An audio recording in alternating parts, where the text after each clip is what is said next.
everybody. PASIC 2017, day 2. I'm hanging out with Damon Grant, percussionist extraordinaire. Thanks so much for hanging out and taking some time to talk with us. Thanks for having me. I appreciate you coming over and asking me to do this. That'd be great. Obviously, it's a drum show. It's very noisy. We have to compete with all kinds of stuff. But so tell us a little bit about your career. I mean, you've done a ton of stuff, but for viewers that may not know, what's been going on with you lately? I'm pretty much just a sideman. So I play percussions, different setups like this cajon singer-songwriter setup, or even this pop percussion setup like these congas behind me, with just different artists. Some you may have heard of, some you haven't. But I do that. I do recording from home. I do writing as well, and I teach one-on-one lessons. And if that wasn't enough, because I'm a masochist, I also co-host a percussion podcast. That's all great stuff. And you've been playing LP for how long? Well over a decade. It's been probably closer to 2 decades that I've been with this company, and I feel like it's a family. I actually got into the company because of Martin Cohen, who no longer heads up the company, but he founded it. He started it. So that was kind of how I got started by playing these instruments before I was endorsed, because I really loved the quality of what they made and how it fit every need that I had. Now, might be a dumb question. Have you always played hand percussion and those kinds of things? Are you a drum set player too, or are you mainly just a percussionist? I'm a percussionist, but I can play pretty much anything you can hit, scratch, or shake. So it's been the hand percussion, mallet percussion, timpani, orchestral, Latin percussion, drum set as well.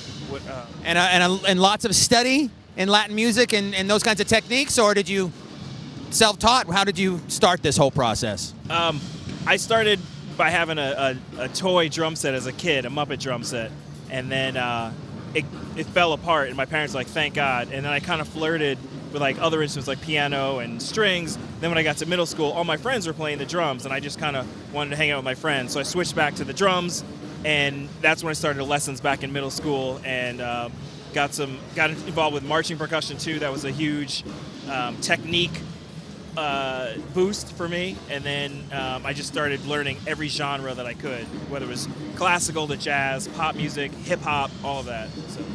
Awesome. So now tell us what you're gonna do a little demonstration for us here, and I'm sure you'll be able to hear it okay. So tell us what you got going on. Okay, so I've been getting called to play with a lot of singer-songwriters, usually in a duo or trio situation. So I'm kind of acting as the drum set.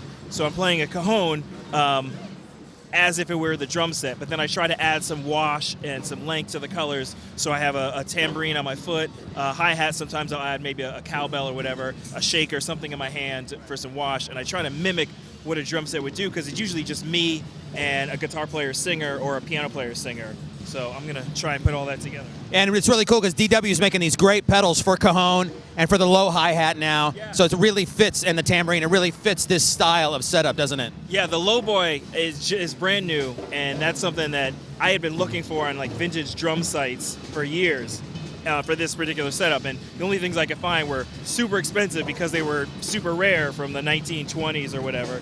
But now that they brought this back, it's at an affordable price. It's a quality product. The tambourine on your foot is also great. All right, well, go for it.